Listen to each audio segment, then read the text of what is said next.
अस्सलाम वालेकुम नाज़रीन, मेरा नाम है सलीम इरफान। आप देख रहे हो एसके न्यूज़। एसके न्यूज़ में आपका फिर से स्वागत है। आइए देखते हैं आज की क्या है ताज़ा खबर।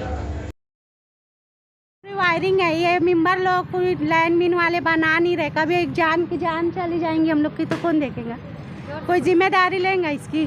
कौन जिम्मेदारी लेंगे? अगर नहीं लेते होंगे तो चालू पावर में हम लोग है ना, साथ में ये मेरे 3 बच्चे लेके, ये मेरे बच्चे लेके इधर आ रहे।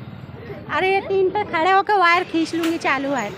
तो यह है ना, हमारी जान की जो भी जान का हमारे नुकसान होगा ना, वो पूरे मेंबर लोग और वो जितना भी ठेके वाले वो रहेंगे और मेंबर लोग रहेंगे। ये हमारे हम जो है बोल रहे ना, तो वो करके भी दिखाएंगे। आज ये बार बार है ना करंट उतर रहा, एक आध दिन हमारी जान चली जाएंगी। और नहीं गई और दोबारा कभी उतरा भी तो हम लोग खुद से दे देंगे और उन लोग को फंसा देंगे। वाले आते भी ना तो खाली बना के चले जाते, उसका कुछ इलाज कर नहीं रहे वो। फिर दूसरे दिन वैसी हो जाता हो, फिर वैसी बनता, फिर वैसी आँच निकलती इसमें से। और वायर आँच निकलती ना तो पूरा करंट मेरे घर में उतर चुका रहता। और जब अभी पावर वाले ने बोला तो हम लोग कुछ नहीं कर सकते, बोले तुमको जो है अर्जी डाल के करना पड़ेगा, बोले हम लोग नहीं हटा सकते वायर। और वो मेन वायर है, डिक्की का बड़ा वायर है मेरे घर के ऊपर। तो आपको इससे रोज तकलीफ है? रोज रात में नींद नहीं आ रही है उसके डर से। रात भर हम लोग सो नहीं रहे उससे, जैसे है ना पूरे घर में करंट उतर जा रहा है उससे।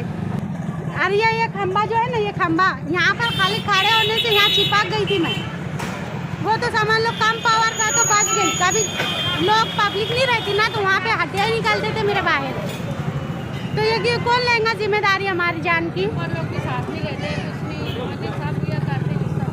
कोई ले रहा होगा जिम्मेदारी तो वैसे बता दो तो हम लोग वो भी कर देंगे।